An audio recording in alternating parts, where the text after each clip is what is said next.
Audie Leon Murphy vit le jour le 20 juin 1925 à Kingston, petite ville du Texas. Septième d'une fratrie de 12 enfants, il était le fils d'Emmett et Josie Bell Murphy, dont la vie misérable de métayère rendait la survie pendant la Grande Dépression particulièrement difficile. Son enfance fut marquée par la tragédie et l'abandon. Son père quitta le foyer alors qu'il était encore tout petit et sa mère décéda lorsqu'il eut à peine 16 ans. Orphelin, n'ayant reçu qu'une instruction primaire, le jeune homme n'eut d'autre choix que d'abandonner l'école. Il commença aussitôt à enchaîner les petits boulots épuisants pour subvenir aux besoins de ses frères et sœurs cadets.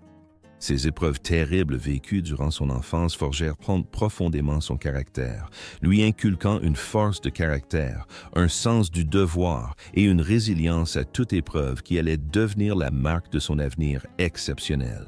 Animé par le désir de servir son pays, Murphy tenta de s'engager dans l'armée en 1942. Du fait de sa petite taille, 1,65 mètres, et de son poids plume, 50 kg, il fut refusé par le corps des marines et la marine jugé trop petit. Finalement, l'armée de terre américaine l'accepta, malgré son physique frêle qui le rendait peu crédible en héros au combat. Pourtant, derrière cette apparence modeste se cachait un courage et un sens du commandement exceptionnel. Durant toute la Seconde Guerre mondiale, Murphy combattit avec un honneur remarquable, participant à de féroces campagnes en Afrique du Nord, en Italie, en France et en Allemagne. Il ne tarda pas à se faire connaître de ses pairs pour son ingéniosité tactique, sa loyauté indéfectible envers son unité et son courage inébranlable. Son acte de bravoure le plus remarquable eut lieu le 26 janvier 1945, près de Holzweiler, en France. Malgré une blessure de guerre et face à un ennemi largement supérieur en nombre, Murphy parvint à lui seul à stopper l'avancée d'une compagnie d'infanterie allemande entière pendant plus d'une heure. Il monta ardemment à bord d'un chasseur de chars en flammes, s'empara de sa mitrailleuse de calibre 50 et déchaîna un déluge de feu sur l'ennemi, tout en dirigeant simultanément les tirs d'artillerie. Pour cet acte de bravoure exceptionnel, ce soldat de 19 ans reçut la médaille d'honneur, la plus haute distinction militaire décernée par les États-Unis. Lorsque le conflit mondial prit fin, Murphy était décoré de toutes les décorations américaines pour actes de bravoure existantes à cette époque. Parmi ces nombreuses distinctions figuraient le Distinguished Service Cross, une Bronze Star, 2 Silver Stars, et 3 Purple Hearts, cumulant un total impressionnant de 33 médailles et citations décernées par le gouvernement américain et les forces alliées. Il s'est définitivement imposé comme le soldat américain le plus décoré de la Seconde Guerre mondiale. L'après-guerre apporta son lot de défis immenses. De retour sur le sol américain auréolé de gloire, Murphy lutta en secret contre les profondes blessures psychologiques infligées par ses expériences de combat. Il était tourmenté par la false fatigue de guerre, une affection que la médecine moderne classe aujourd'hui sous le nom de trouble de stress post-traumatique, TSPT. Plutôt que de dissimuler sa souffrance intérieure, il mit à profit sa notoriété pour défendre les droits des anciens combattants et souligner l'importance cruciale d'une prise en charge psychologique adéquate. Ce faisant, il devint une figure publique pionnière en abordant ouvertement les conséquences émotionnelles dévastatrices de la guerre. En quête d'une nouvelle voie, Murphy s'est aventuré à Hollywood, où il a finalement bâti une carrière d'acteur couronnée de succès. Sa filmographie compte plus de 40 films, dont le plus célèbre est le film biographique de 1955, To Hell and Back. Adapté de ses mémoires du même nom, ce film met en scène Murphy dans un rôle particulièrement poignant, celui de son propre personnage. En rejouant ses épreuves éprouvantes sur le champ de bataille, il a contribué au succès commercial retentissant du film, consolidant ainsi sa double réputation de légende militaire et de véritable star de cinéma. Bien qu'il ait souvent tenu la vedette dans des drames de guerre et des westerns populaires, il ne s'est jamais considéré comme un maître de son art. Au contraire, il a abordé son métier avec la même humilité sans prétention qui caractérisait sa vie quotidienne. En dehors des plateaux de tournage, Murphy explora ses talents créatifs à travers l'écriture de chansons, composant de nombreux morceaux country et western.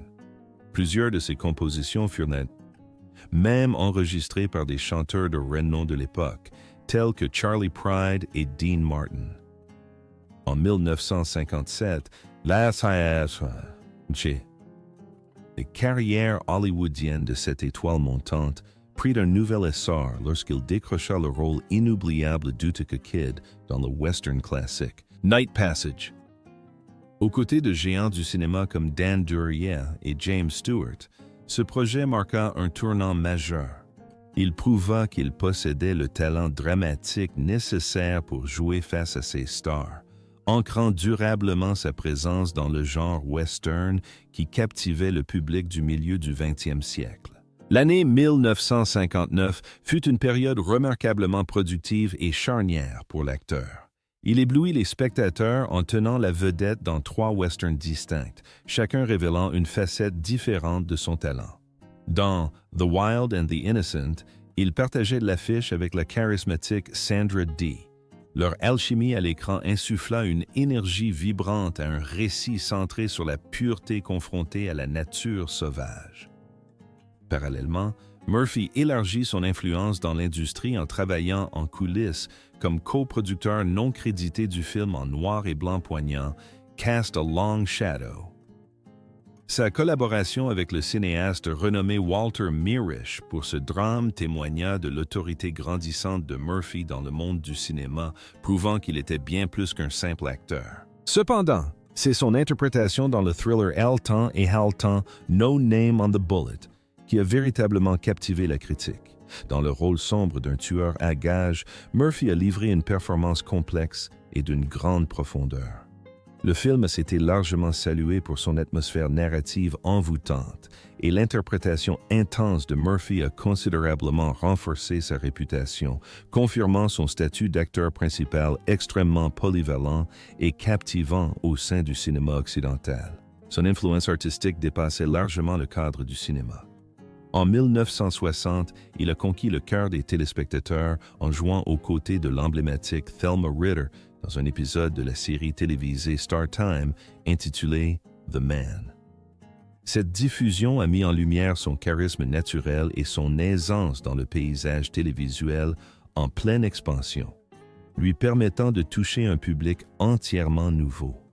Par ailleurs, son patriotisme indéfectible et son engagement envers le service public sont restés manifestes au début des années 1960, lorsqu'il a généreusement mis sa notoriété et ses talents au service de l'émission télévisée de l'armée américaine, The Big Picture. Apparaissant dans 3 épisodes distincts de la série, il a non seulement figuré à l'écran, mais a également joué un rôle de liaison de confiance entre les forces armées et le public américain. En reconnaissance de son dévouement sans faille, il a été décoré de la prestigieuse Médaille du service civil exceptionnel en 1960. Un moment marquant de cette aventure télévisée fut l'épisode Broken Bridge. Pour cette production, Murphy s'est rendu dans diverses installations militaires en Allemagne, en Italie, en Turquie et dans les déserts du Nouveau-Mexique. En présentant du matériel militaire de pointe et des armements sophistiqués, il a su allier avec brio divertissement et enjeux cruciaux. Durant cette période, Murphy a cultivé des collaborations créatives extrêmement fructueuses. On peut notamment citer sa collaboration avec la scénariste Claire Huffaker, qui a écrit les scénarios de 2 de ses films phares de 1961, Seven Ways from Sundown et Pause from Hell. Ces longs-métrages ont consolidé sa position de figure emblématique du western, démontrant son talent pour s'associer à des conteurs de talent capables de créer des récits parfaitement adaptés à son personnage à l'écran, à la fois rude et subtilement sensible. Tout aussi déterminante fut son alliance avec Willard W. Willingham et son épouse Mary, un couple qui s'était lié d'amitié avec l'acteur durant ses premières années à Hollywood. Ensemble, ils se lancèrent dans de nombreux projets créatifs qui témoignèrent d'une remarquable synergie professionnelle. En 1961, Willard prit en charge la production de la série télévisée de Murphy, Whispering Smith, tout en coécrivant le scénario de Battle at Bloody Beach, un film qui mêlait avec brio un récit poignant à une action trépidante. Cette collaboration fructueuse se poursuivit tout au long de la décennie, donnant naissance à Bullet for a Bad Man en 1964 et à Arizona Raiders en 1965.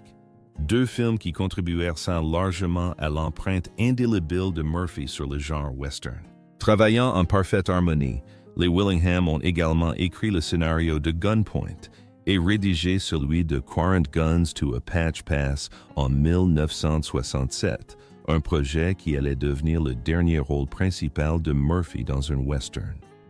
Toujours avide de nouveaux horizons, l'acteur a enrichi son expérience internationale en tournant Trunk to Cairo en Israël en 1966. Ce choix audacieux illustrait son désir d'incarner des personnages divers et complexes, loin des codes du cinéma américain traditionnel. Parmi les liens professionnels les plus importants de sa carrière, figure sa collaboration avec le réalisateur Bud Boetticher, une association née dans le cadre improbable d'une salle de boxe. Alors qu'il s'entraînait au club de Terry Hunt, Murphy demanda expressément à être le partenaire d'entraînement du réalisateur, donnant ainsi naissance à un partenariat créatif qui allait durer près de 20 ans. Cette rencontre fortuite permet à Murphy d'obtenir le rôle-titre dans le premier western de Boetticher, The Cimarron Kid, en 1951, jetant ainsi les bases de collaboration future solides. Leur amitié perdura et en 1969, Boetticher écrivit le scénario de A Time for Dying, qui marqua la dernière apparition de Murphy au cinéma et constitua un point d'orgue poignant à leur longue carrière. Le duo avait prévu de collaborer sur deux autres films, A Horse for Mr. Barnum et When There's Something to Do, mais ces projets ne virent malheureusement jamais le jour. Dès lors, les fans ne purent s'empêcher de se demander quel sommet cinématographique ils auraient pu atteindre si leur collaboration s'était poursuivie. Loin des projecteurs, la vie privée d'Audie Murphy était un mélange complexe de joie profonde et de tourments, à l'image des épreuves qu'il avait traversées hors des champs de bataille. En 1949, il épousa l'actrice Wanda Hendricks, figure emblématique d'Hollywood, forte d'une filmographie impressionnante des années 1940 et du début des années 1950. Leur union fit grand bruit dans les médias. La presse était totalement captivée, en partie grâce à la notoriété grandissante de Murphy, soldat américain le plus décoré de la Seconde Guerre mondiale, et en partie grâce à l'ascension fulgurante de la carrière de Hendricks. Malgré leur notoriété, leur relation était marquée par d'immenses difficultés.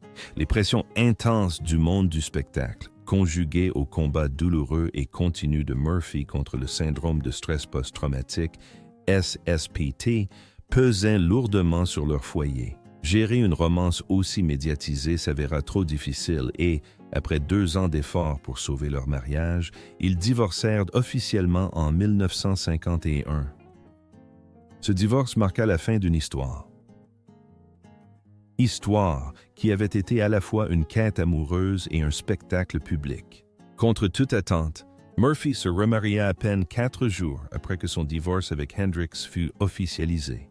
Sa seconde épouse, Pamela Opal Lee Archer, était une ancienne hôtesse de l'air dont le calme et la sérénité contrastaient fortement avec le faste et le chaos de son précédent mariage hollywoodien.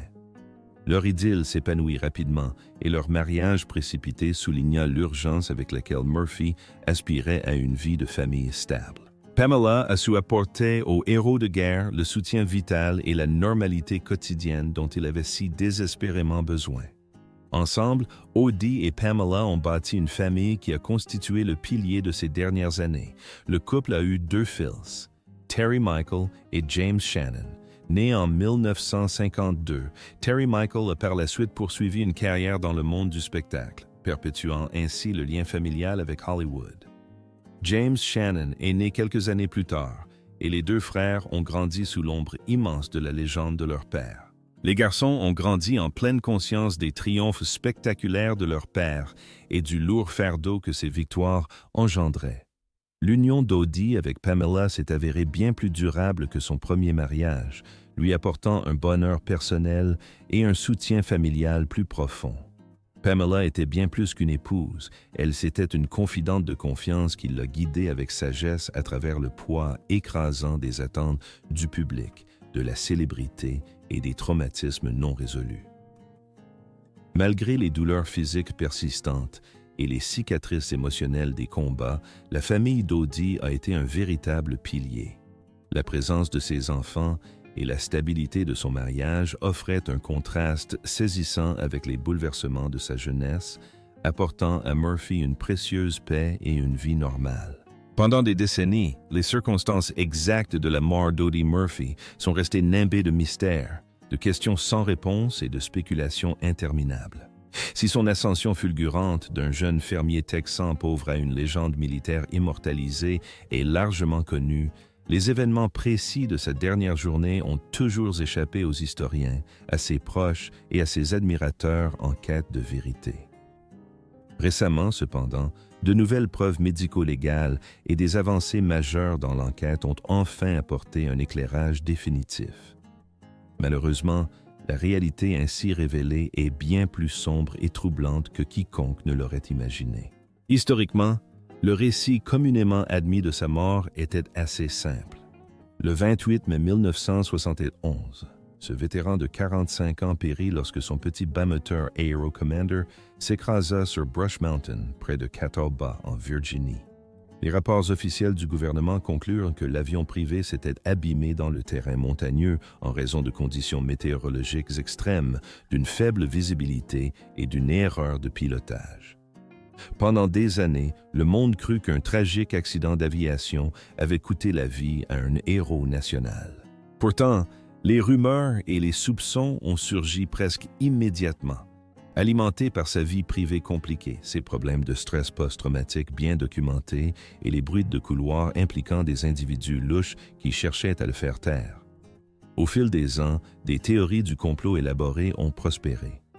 Certains affirmaient que les services de renseignement avaient orchestré le crash car Murphy avait obtenu des informations sensibles grâce à ses relations à Hollywood et ses contacts au gouvernement.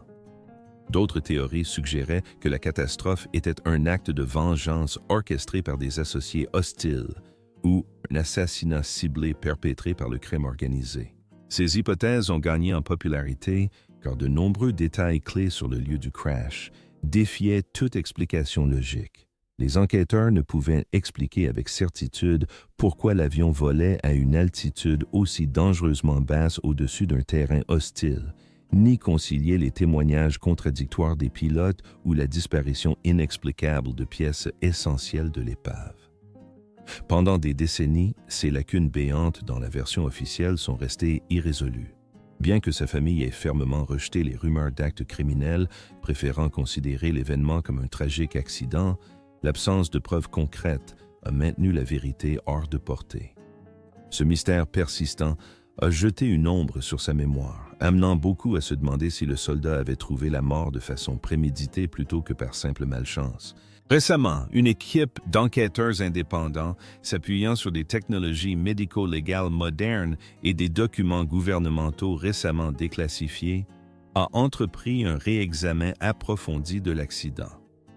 En analysant les données de vol, les rapports météorologiques historiques et les fragments de l'épave grâce à des outils inexistants dans les années 1970, ils ont mis au jour des éléments alarmants, révélateurs d'un sabotage délibéré. L'équipe d'enquêteurs a découvert des preuves irréfutables de manipulation des systèmes de contrôle de l'avion, notamment des câbles coupés ou détournés, caractéristiques d'une destruction intentionnelle. Par ailleurs, de nouveaux entretiens avec des témoins et des fonctionnaires retraités, jusque-là silencieux, laissent en penser que Murphy était étroitement surveillé dans les mois précédant sa mort. Rompant des décennies de silence, un lanceur d'alerte a récemment révélé que Murphy avait accidentellement mis au jour des informations hautement sensibles concernant des opérations gouvernementales secrètes, le transformant ainsi en un fardeau pour de puissants groupes politiques. Son témoignage poignant dresse le tableau glaçant d'une dissimulation orchestrée visant à faire passer un assassinat prémédité pour un tragique accident, réduisant ainsi son auteur au silence à jamais. Les implications de ces révélations sont profondément troublantes.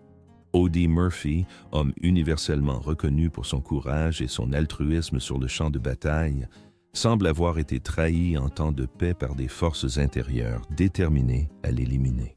Le récit d'un accident tragique a désormais laissé place à une sombre réalité marquée par une violence calculée, la trahison et un complot.